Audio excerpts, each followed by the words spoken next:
welcome to my podcast and my YouTube channel. Today I have a guest called Katrina Cable. She contacted me through it was my website, right? That you sent me a message through the website. Yeah.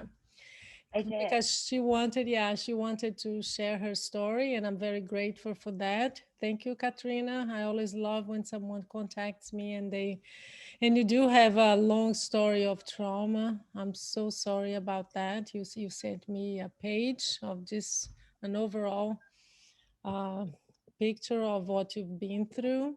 Katrina has attempted suicide in the past, and she has found a long, which is usually the case. It's not an easy path, but she has found a path to healing. And that's what she's going to share with us today. Welcome, Katrina. Thank you so much for being here. And sorry for canceling last week Oh, no because problem. Thank you yeah, so we much had for this, having me. yeah, we had this set up for last week, and I had the vaccine, the second dose, and I had some reaction to it. So I wasn't really up to anything. All I did was sleep all day. Need that rest. Yeah, I totally needed it. I couldn't do anything. But anyway, Katerina, thank you for being here with us and for sharing your story. Because I know you said one of the things you said was, I am very passionate about helping others. I want to create a community where we can share our struggles with no judgment. And that's part of what you're doing here today. Welcome and thank you for being here. Thank you so much for having me. Yes. So, Katrina, tell us a little bit of what we know that trauma messes up our memory, and sometimes it acts like a glue and you can't forget. I've heard people say, I remember every second of what happened. And others will say, I have a blank, I have zero memory of anything that happened to me. Sometimes it takes years and years of therapy to go back and retrieve those memories. And I want to hear from you. What do you remember from early on as a child? You know what? I don't have a lot of memories as early childhood. I have here and there a few, but I guess my teenage years are really what I have the bulk of major trauma memories. But as a kid, I Mm-hmm. had quite a bit of death, and so I think I blocked out some of that, trying to protect myself from those grieving thoughts. Mm-hmm. Mm-hmm. Just trying to survive everything that was going on and not remembering the good, so that I wasn't so sad. Yeah. Where I created an anger more so. Mm-hmm. Yeah, you told me that, as you said, you had a lot of losses. Your father died, you were 3 years old. Your grandma died Mm-hmm. when you were 8, and actually you moved after he died. You and your mom moved in with her, right? Yeah, so my dad passed away when I was 3, and at 8 years old, my nana passed away, and she was terminally ill with breast cancer. Mm-hmm. And she passed away. And once she passed away, my mom kind of lost it. And we bounced around a lot, but ultimately we ended up moving to Florida on a Mm-hmm. Greyhound bus. That was interesting. What is that? You mentioned that to me. I don't know what that means. So we took a bus from California, where we live, on the Greyhound bus that you take, go Greyhound or whatever. Oh, And okay. we just took a suitcase and moved to this bodunk town in Florida, which became a very special place to me. But when I went there, it was quite a difference from being in Southern California to moving to Northern Florida. Uh-huh. Yeah, it's a very different place, isn't it? It is. And how was it for you to move to Florida? You said that you kind of bounced around a little bit with your mom. You didn't really have a place to stay. And when you say your mom lost it, what does that mean? So after my nana died, my mom was an addict, an Mm-hmm. alcoholic. She had mental health issues. She's manic depressant, and after my nana died, which was her mother, she just she was lost, I guess. She couldn't Yeah. find her way. we ended up getting evicted from apartments and losing all of our belongings and staying with family and staying in motels and until we moved to Florida. And it was the same thing there. We lived in motels and we lived in not the best living situations. And it, it was just kind of a chaos. It was always chaotic. I never knew where we were going to go. My mom kind of leached onto men to help take care of her and kind of did that. My kid needs a place. My kid needs a place, you know. Mm-hmm. Yeah, yeah. Yeah, that's very tough for a child too young to go through all that. Oh, she would be in bad relationships and she was beaten and you know, there was a lot of stuff at a very young age um that I was exposed to that I couldn't have dreamed of looking at my friends' children now that are 10 or 12 years old and being like, that's what I dealt with at that age. Like, I can't, it's crazy to think about it. Yeah, it is, isn't it? When you look at a child, you think of yourself, and of course it's painful and everything, but when you look at a child from outside and you see their age, so my goodness, because I remember when I started studying about trauma and I would hear all these stories, I would look at my niece and imagine her that age going through that. I don't know how they do it. I mean, just the capacity to survive Oh, is yeah. amazing. Yeah. Looking at, you know, my friends' kids and stuff. And I'm like, oh my gosh, they're 10 years old and they're getting to be a kid. I guess that's what it is. I never got to be a kid.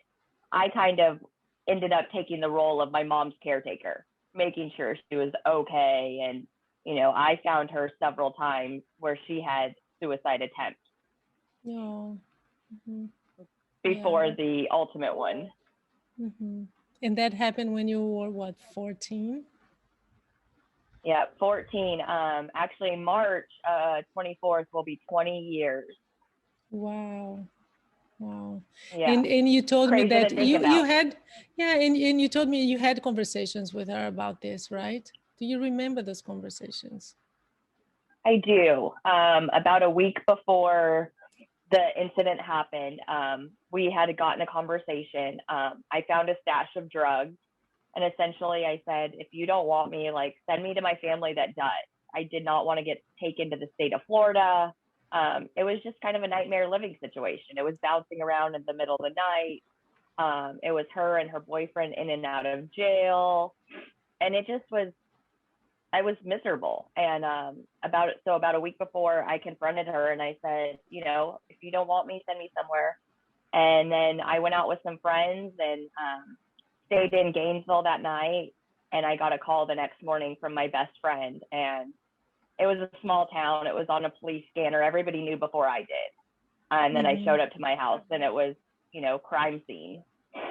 So as a 14-year-old driving up to a crime scene, taped off mobile home and, you know, being questioned if I knew anything about this or if it was my gun or I knew where it came from. And they Mm-hmm. took a lot of my belongings and stuff to identify handwriting. And so Yes. it was Mm-hmm. a shocker.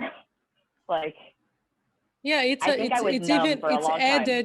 it's added trauma, isn't it? Because you said that they would take things away. Would they talk to you? I'm just thinking about how unprepared the police was. Would they talk to you and explain why they needed maybe to identify the handwriting? They needed the letters for that. They did. Okay. 100% they did. But it was just a weird situation. I mean, I ended up seeing the body afterwards. So that memory sticks. You know, there's certain memories of the whole situation that are very prominent in my brain, and others have just kind of slipped away. Um, it's a weird feeling because a lot of the stuff, like, I can't really remember her laugh anymore, and stuff that was so prominent in the front of my mind for so long now is starting to fade away. Hmm. Do you find that these traumatic memories, now the bad memories, of seeing her body and maybe using drugs and all of that, do you think that they stand out? Because I've heard so many people, so many times people say the only memory I have is the last memory. And the last memory is usually not, of course, a good one, because, especially when it comes to suicide. And it kind of takes over and erases everything else. Does that happen to you? Yeah, I think the memories that I have held on to kind of were the bad things, and I think it was a way to be like mad at her and make me not feel so sad. You know what I mean? Like if it was all Hmm. these happy memories, I would just be crying like I miss playing outside and I miss this. And instead it's like I think I used it for a long time to be like, well, she was on drugs and, Of course. chose drugs over me and, attack. But then I had this aha moment and I was like, the way that we lived then, if I would have continued to live that way, I wouldn't be where I am today. I probably would have been very well off in the state that she was in. And so I had this aha moment of she died and gave me life. Like Wow. she was she wasn't able to take care of me the way she needed to. She loved me with all her heart, but she just was sick herself. Her mind was, messed up and she didn't know how to get the help that she needed at that time. Hmm. Yeah. And That, I don't know that if she was still here today, that I would be where I am. Or, I think I would have played her caretaker forever, honestly. hmm. With the type of person I am, I wouldn't have been able to see her struggle. So I would have ended up causing, I think, more damage than good. Yeah. Yeah. But at the time, you had the need to paint this dark picture and negative picture of her because that protected you from suffering the death, right? The grief and going through the pain of losing your mom. Absolutely. I mean, I still go through especially around this time, March, because of her anniversary date. I get a little wonky. Hmm. It's weird to think about. I have lived over half of my life without my mom, Hmm. like more than half of it. Where usually we get quite a bit of a chunk of with our parents. I didn't get hardly any time with my parents. I'm trying to go through this life like raising myself. Hmm. Yeah, and that's a tough thing to do. Tell me about your experience. And then you were a teenager, you went back to school. And one of the things that you said was, and then from that moment on, I was the kid whose mother took her life, right? Died by It suicide. was. Yeah, I was at the time I was living in Florida still, and it was a small town, and um, yeah, everybody kind of knew me as the kid that their mom, committed suicide. It was kind of a weird situation, especially at first. Um, I don't think they knew what to do really. It was this traumatic event that everybody knew about, and I didn't have a father, and I didn't have any family in Florida, and so it was kind of like, what do we do with this kid? So I got Mm. pulled out of classes, and I had officers talk to me, and I had counselors talk to me, and it was kind of just like, get me out of class and keep my mind off of it, because I went to school 2 days after the event happened. It happened Wow. on a Saturday morning, and on Monday morning I went back to school. And Wow, I think for a with long, no support, with no support. You just went back to school. Where did you go then? not not family, but friends. I had a Okay. great friend group at that time. There was there was a pack of girls and a pack of guys, and we all hung out together. We were all the best of friends, and if it wasn't for them, I don't know how I would have made it through those couple months, because I finished out my freshman year of high school there. And then I moved back to California and started over at a new high school, in the middle Wow. of being 15 years old, starting a new school. Both my parents had passed. I moved in with my grandparents who there was a 60-year age gap. Wow. Yeah. So, and right after I moved in with my grandparents, about 3 months later, I think I had been in high school at that point, my sophomore year, for about 2 weeks, and my grandfather passed away with a heart attack. So it just kind of kept Wow, coming. that's just so many losses, right? And you say that you're doing well. I mean, you lost, of course, your grandpa, but you were doing well, going to school, getting good grades. And then at the age of 19, you said, I snapped. What does that mean? I did. You know, I don't know what happened. I don't know. I think what it is now, looking back, I think that I grieved as best as I could when I was 14, Mm-hmm. and when I turned 19, I was more of an adult. I had more of a grasp on things, and Mm-hmm. I think that I was grieving hard, very badly at that time.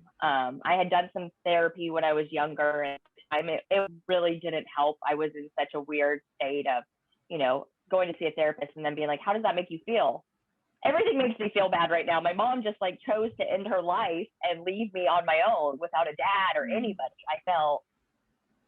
I felt abandoned and numb, And so at this point, I ended up going and trying to get help and taking antidepressants and stuff, and that just ended up not being good for me at that time. Being a young person on heavily antidepressants kind of made me suicidal.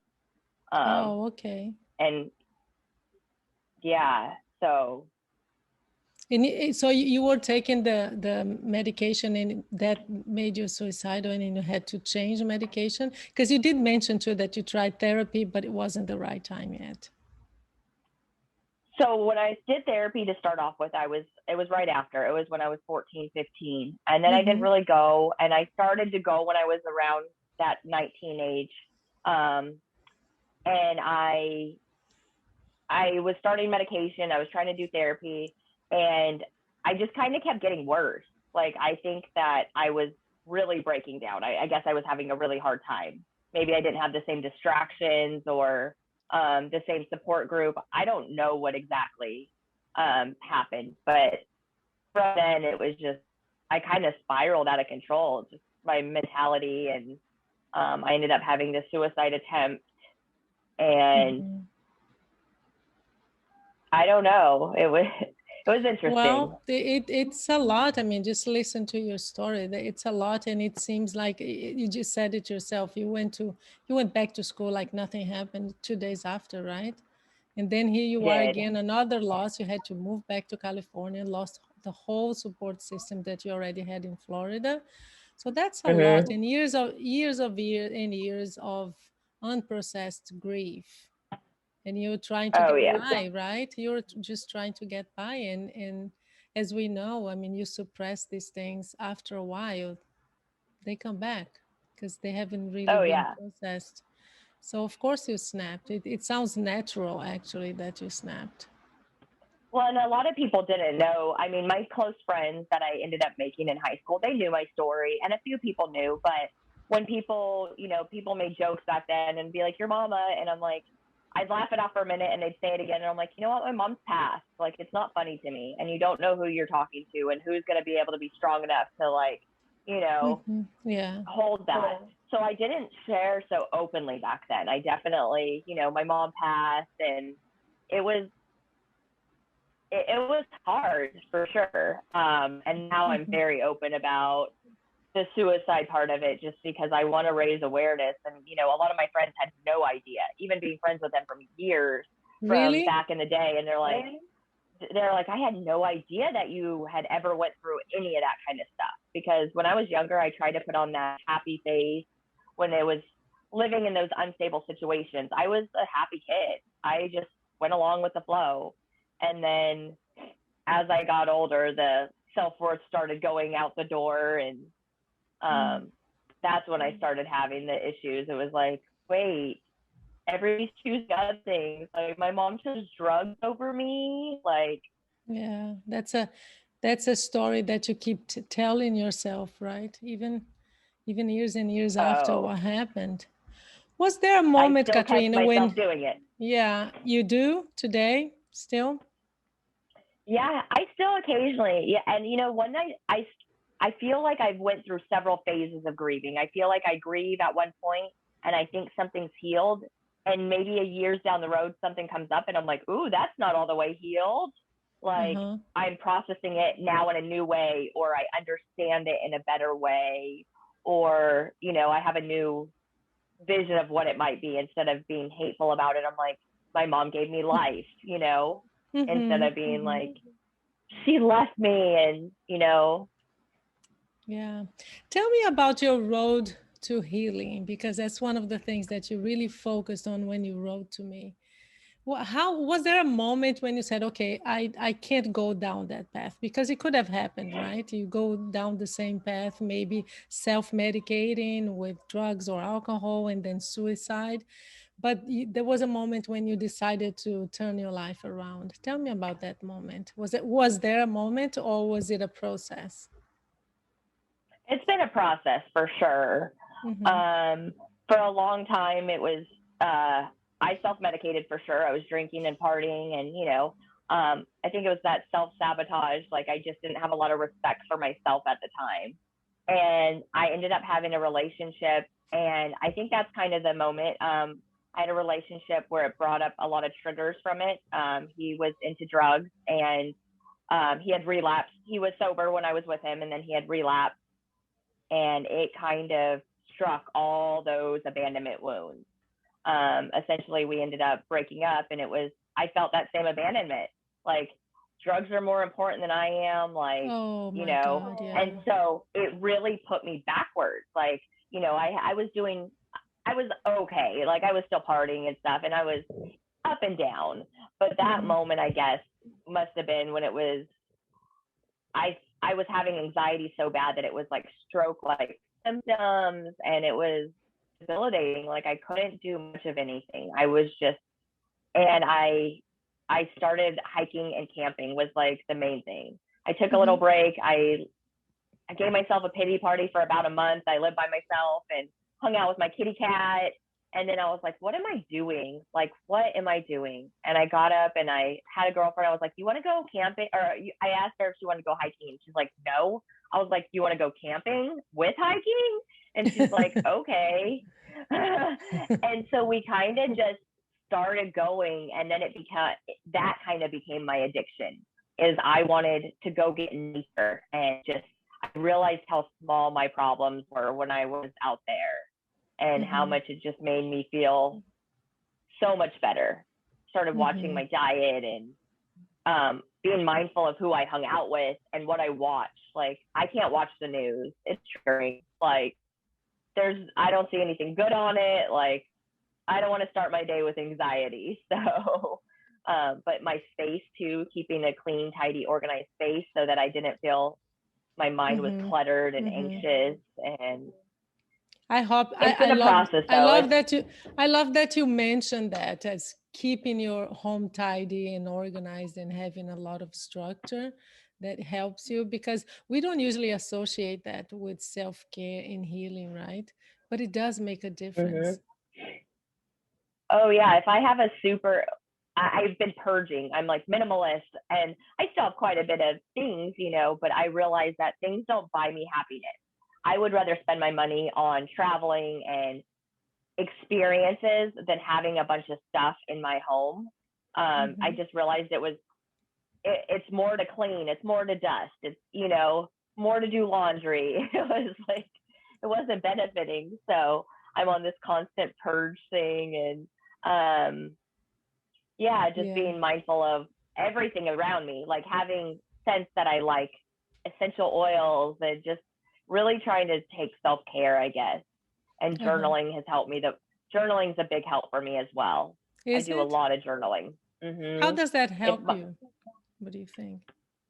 if my brain is super anxious and I just Mm-hmm. can't get stuff off my mind, I just write it down. And I'm sure if anybody read my journal, they'd be like, "This girl is crazy," because it's all over the Well, place. but Like journals are not supposed to be read, Katrina. I I know, but I'm scared if anybody reads it. I was like, just whatever is on my mind, though, I dump it out. That way, I don't keep replaying it over and over. I mean, I have that very obsessive Yeah. mind, and through a lot of the traumas and stuff, I realize patterns that I have. I've become like perfectionist and like overachiever, and then I end up procrastinating because I'm not going to do it perfectly the way that I wanted it to be. I even started like realizing how much I identify with these patterns and like catching myself Mhm. doing stuff. Yeah, it's amazing. I've been interviewing quite a few people who say to me the same thing that you're saying. How you turn into becoming a perfectionist, how you overdo everything, and nothing is good enough because you don't feel that you're good enough. It's just a pattern, isn't it? And then I get mad because other people don't do things like the same way. Like I scrub down the floor, on my hands and knees, and it's like, well, they didn't do it that way. Or at work, someone doesn't Mm-hmm. like stay super late, and it's like, no, they stayed their time. Like not everybody has to do that. Like stop being so silly. Like that's something I'm currently working on because I catch myself in that a lot. Is Mm-hmm. still Mm-hmm. trying to like I'm my own worst critic, and I'm always just trying to do better, and then letting myself down, being like, oh, it's whatever. Like I keep my word to other people, and then to myself, I let myself down. Yeah, yeah. What about people? You mentioned people you had very early on when it first happened, you had support of your friends, and then you got into some relationships that were not as helpful or healthy. Has it changed the way you relate to others and being selective and all that? Yes and no. Mm. I think I'm selective with my direct time. I think that my time is one of the most precious things to me. I can't get it back. Mm-hmm. Essentially, like I can make more money, I can do, work harder or whatever, but I don't get my time back. And so I am selective. If people feel like if I hang out with someone and they're draining my energy, I tend not to spend as much time with them. But it has opened my eyes in a different way too, to realize a lot of the actions that people do are not about us. They're about their own struggles and what they're going through and how they perceive things. Um, Mm-hmm. Realizing that, they might have had a traumatic experience and that's why they have those behaviors, instead Mm-hmm. of just like jumping and being like, you're always late or blah, blah, blah. It's like, well, some people are conditioned to do things for survival, or, and I know I was in fight or flight forever. So Mm-hmm. I know I'm all about that survival instinct, not like living and thriving. It's been like, oh, I got to survive. Yeah, So, yeah, because there's always this sense of threat. mm-hmm. The unknown. And then with this pandemic, it's like that was definitely a little triggering because it's constantly unknown and things are always changing. You know, Mm-hmm. one day you can bring your bags in, and now you can't bring your bags in, and like I just feel it's helped me in a sense of like I can't control anything, nothing, and I've Yeah. become kind of that control freak because I didn't have that stability. Now it's like I want to be in control of it.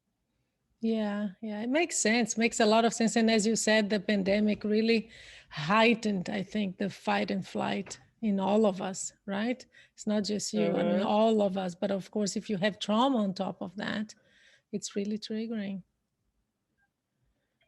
And honestly, my life hasn't changed very much in the sense of things being closed because I don't really do much anymore. I go to work, and it has affected me in travel, but the isolation is definitely difficult. Before I'm very introvert and I like to spend time by myself, but now it's like you have to spend time. I'm like, well, now I don't want to. Now I know it's just because I I want, can't. I can't, I and want, that's the I thing wanted that a choice. yeah, the pandemic took that away from us. It's the choice, right? Before I Yeah, that's wanted what to it be is. by myself and I did, but now nobody gets to tell me where to stay, right? Now I'm like, no, now I want to see people. Now I'm Yeah, lonely. yeah. Katrina, I hope you are saving money during the pandemic because you're into experiences. So pretty soon you'll be spending your money on your travels, on your hiking, and all these things that you love. I'm paying off my credit card debt right now and I'm chipping away at it. So, Okay, but you get there. And also the community that you're hoping to build so that you can. And one of the things you said also was a community where we can just talk to each other and with no judgment and nobody trying to fix anything, because that's so hard, isn't it? That's one of the hardest challenges. You come to someone and you just want to talk. You just want someone to listen. And here they are with all these rules and here's what you're gonna do. And with the best of intentions sometimes, but no, let's just talk and let's just listen to each other, right? absolutely. I mean, there's a lot of times where, we all want to throw our 2 cents in, but sometimes we just want to talk and to vent and someone to really just hear us. We just want to be heard. And it's like, when somebody, I'm trying to tell somebody something that's really bothering me, and they're like, well, do this and do that and do this and do that. And then I feel myself just like flustered, and my anxiety's up here, and I'm like, I gotta go. I can't do this right now. Yeah. Like, Yeah. and so that's where I had to start setting boundaries. It's like, if it starts agitating me, I'm like, I'm sorry, I have to go now. I'll talk to you soon. It's Mm. like, but I would like to build that community where we can all just, have a safe word or something. It's like, we just want to vent. You have space for me to just vent to you right now. You can call it that. It's a good name for a community. We just want to vent. That's a great Yeah. name. Well, you have taken the first step. You're here. You have shared your story. And I hope that my community and my audience has learned from you. Find your thing, right? Whether it's hiking or having structure and organizing your home, because that helps. Either that or what be very mindful of what you watch, as you said, and what you listen to. Avoid the news if it's triggering for you. That's so important. I'm glad you did Well, that. even, I mean, TV shows, the like reality shows and stuff. I watched the show for a little bit, and all of a sudden I feel like I'm dealing with their drama. I'm like, wait a second, why am I so anxious? I was like living in the TV show. I'm like, I think I should not watch this. I'll just read a book. And Yes, yeah. I watch Yeah. TV. I'll watch TV occasionally, but it's not something I really enjoy. I sit in silence a lot these days and really listen to my thoughts. And then I listen to music and take walks down memory lane because every song has a different memory. And, just try to bring the joy out of the small things, Yeah, whether it's yeah. nature and a therapy pet. My little kitty cat's been my savior, I think. Without him, I Oh, don't know what I would have done through, the past 5 years. yeah. And with the pandemic and everything, and right before the pandemic hit, I ended up moving from Southern California to Northern California.